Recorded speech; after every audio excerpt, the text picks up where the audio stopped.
Salve, meu nobre! Um bom dia, um bom Vasco, um bom café da manhã para todos nós, vascaínos, neste dia 24 de janeiro de 2022.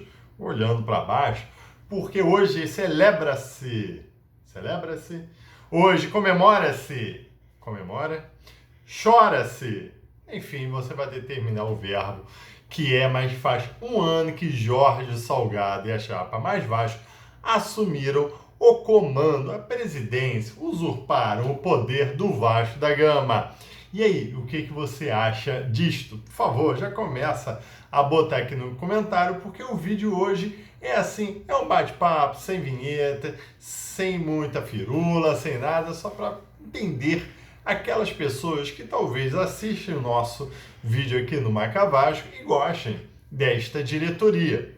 Particularmente, eu acho que quem me acompanha já sabe muito bem o que eu acho desta diretoria. Mas venha comigo até o final deste vídeo, porque este bate-papo é mais um desabafo. Mas vamos lá, meus amigos, você está do Marca Vasco, eu sou o Sérgio Marca, não posso deixar de fazer esses seus pedidos. Deem seu like aí neste vídeo, compartilhe esse vídeo com os seus amigos, inscreva-se no canal, vamos chegar a 15 mil com muito sufoco e sempre com muita honra em falar com vocês sobre Vasco, e aperte o sininho para você ficar sempre ciente dos vídeos que são lançados aqui neste canal. Bem, meus amigos, comemora-se, como eu falei, ou bate palmas, parabeniza, ou chora-se, ou sei lá, berra-se, odia-se. Enfim, o verbo você decide, um ano de gestão de Jorge Salgado. Eu quero saber de você o que você acha, porque eu acho que foi, como todo mundo fala, e várias pesquisas estão fazendo aí, estão demonstrando que é o pior presidente da história do Vasco da Gama.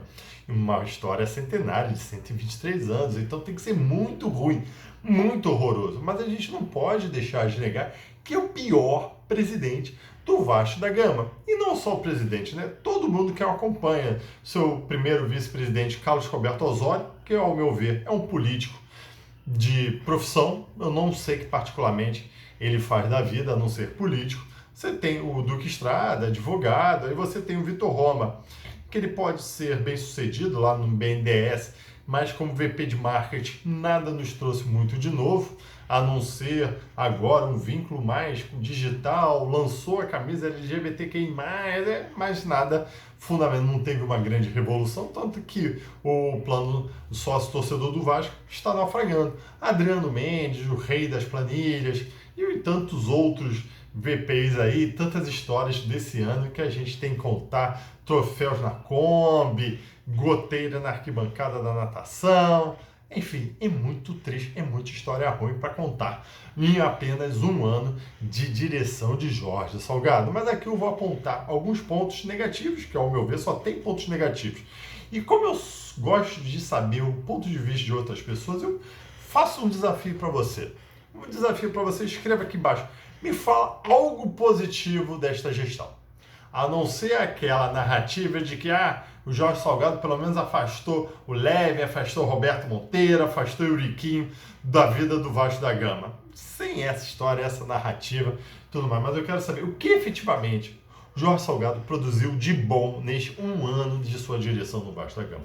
Eu não sei, eu quero que você me diga. Bom, enfim, meus amigos, eu anotei aqui algumas coisas que acho que a gente não pode esquecer desse um ano. Obviamente, primeiro foi como ele entrou em São Januário como presidente. As eleições completamente maculadas e vão ficar para a história do Vasco, sempre discutidas. A gente vai discutir isso um ano, vamos discutir isso 2 anos, em 3 anos, sempre com os argumentos de que foi uma eleição fraudada junto com o judiciário numa liminar que até agora é inexplicável, às 8 horas da noite, de um STJ, através de um presidente do STJ que estava de plantão porque o próprio tribunal, e as pessoas esquecem que estava sem página da internet porque tinha sofrido hacker. Do nada, surgiu uma liminar para cancelar um evento sob a peste de proteção da pandemia presencial que já estava ocorrendo há mais de 10 horas.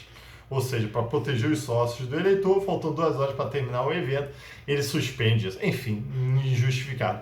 E o que começa torto, termina torto. Não tem como uma eleição onde você não vê qualquer legitimidade com o vencedor dela, porque depois vê aquela virtual, dá certo, porque de sempre vai ser discutido, vai ser sempre lembrado que ele usurpou o poder. Engraçado que não era ele para ganhar, era óbvio que era a chapa Sempre Vasco, que o moço da chapa Sempre Vasco foi ele que armou toda essa briga jurídica, mas acabou indo no colo de Jorge Salgado porque o Júlio Brandt ficou com a imagem de um grande vilão dessas eleições. Então, que começa torto, termina torto, meus amigos. Depois, a péssima comunicação desta diretoria como toda com o torcedor, e particularmente Jorge Salgado. Toda entrevista dele é muito ruim. Toda entrevista dele, ele fala devagar, ele não dá qualquer emoção, ele não dá qualquer motivação, sempre fala alguma M muito grande. É incrível como ele vai ficar falando durante 50 minutos, normalmente no vídeo editável, e você vai tirar 1 minuto, que é uma grande M que vai chamar toda a atenção, porque não vai falar nada, mas essa M vai vincular para toda a imprensa, para todo vascaíno. Tal como, vou controlar os youtubers, que eles não controlam, porque o Conselho Deliberativo com a chapa Sempre Vasco, a gente sempre vota na mesma história, ou antes de pagar os jogadores, os funcionários vão me pagar, enfim. Depois disso, você vê que a comunicação com os entes políticos do Vasco da Gama hoje é muito difícil. Eu não vejo entrevista do Vitor Roma, nem live, do Adriano Mendes, não vejo. Um que às vezes aparece é o Carlos Osório, esse até está sumido. Aparecia muito mais em rádio. O Duque Estrada agora, que é o segundo vice-presidente, está falando mais para defender a SAF. Na verdade, eles criam um debate onde as perguntas são gravadas e não há um debate em si, não há um questionamento. Enfim, entrevista mesmo é muito difícil de encontrar com esses agentes. E em si, fica muito fechado o clube, com que eles não têm qualquer justificativa para dar. E assim foi feito o Vasco.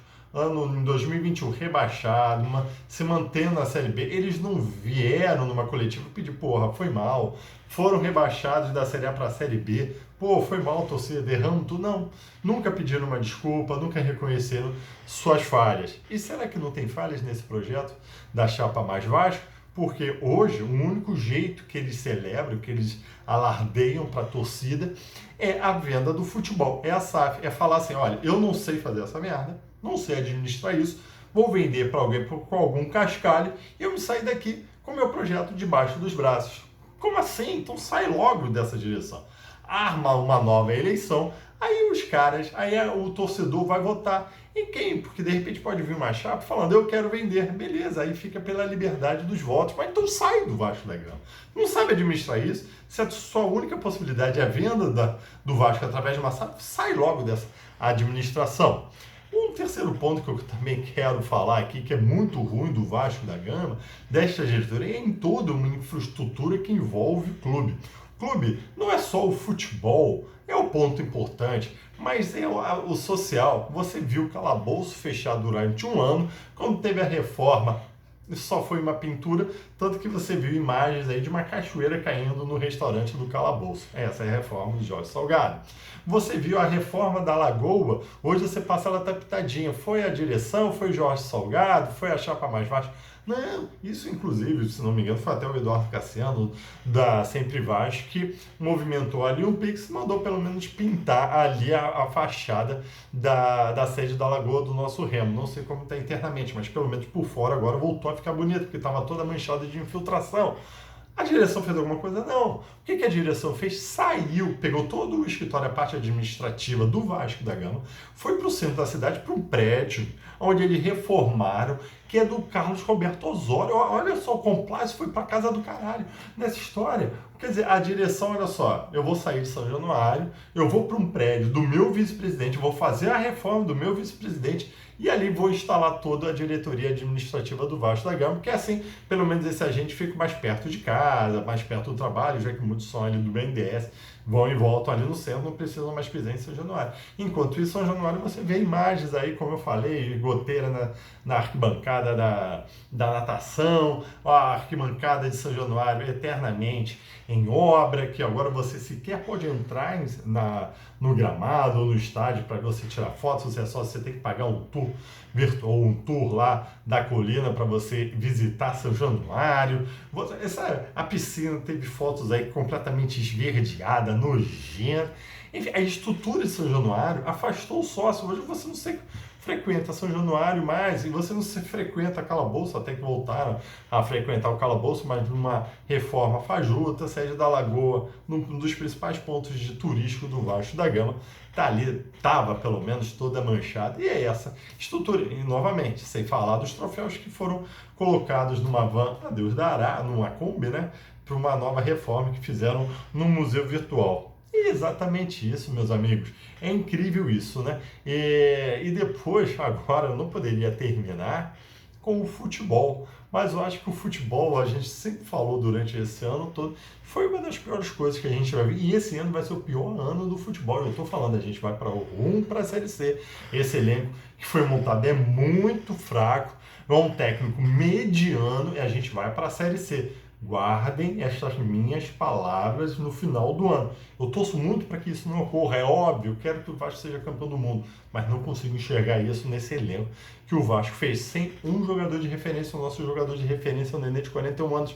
E ano passado a gente não pode falar que erraram tudo desde o começo do ano, mas graças a Deus, o pessoal lá batendo palminhas para o Alexandre Passaralho, que ficou até o final do ano. O Vasco mantendo na Série B em 7 de novembro, quando foi o jogo do Botafogo, só foi montar um time agora, passaram 2 meses sem fazer nada. Ou seja, no futebol, eles erraram tudo. Enfim, meus amigos, se você tem alguma coisa boa para falar do Jorge Salgado, escreva aqui embaixo, porque eu não consigo enxergar nada dessa direção. Nada. Foi muito pior do que o Rico Miranda, muito pior do que Alexandre Campelo, das direções que a gente se lembra, né? Muito pior do que o do Roberto Dinamite, muito pior do que qualquer outra gestão que eu lembre. E um ano só. Será que a gente aguenta mais 2? Meus amigos. E será que o Vasco não vai ser vendido? Ao meu ver, vai ser vendido antes do que terminar esses 2 anos aí de mandato de Jorge Salgado. Bem, meus amigos, hoje, à 13h, tem um julgamento muito importante no TJ, que é sobre o regime centralizado de execuções, que pode determinar até o futuro, uma jurisprudência, para constituir a SAF, porque é um benefício que a lei concedeu para aqueles clubes, que o Ministério Público entende assim, que tem que se tornar SAF. Se os juízes entenderem que esse benefício é apenas para aquelas instituições que vão se tornar SAF, vocês podem ver que a narrativa vai vir aí. O Vasco vai correr com essa formação da SAF. Muitos vão falar que se você é contra a SAF, porque você é contra esse benefício, você não é vascaíno. Mas depois a gente vai falar um pouco desse julgamento. E para você saber maiores detalhes, assista o vídeo que o YouTube está te recomendando aí, que é tudo sobre o julgamento de hoje. Beleza, meus amigos? Um abraço. Beba-se muito. Um ano de tristeza do Vasco da Gama. Tchau.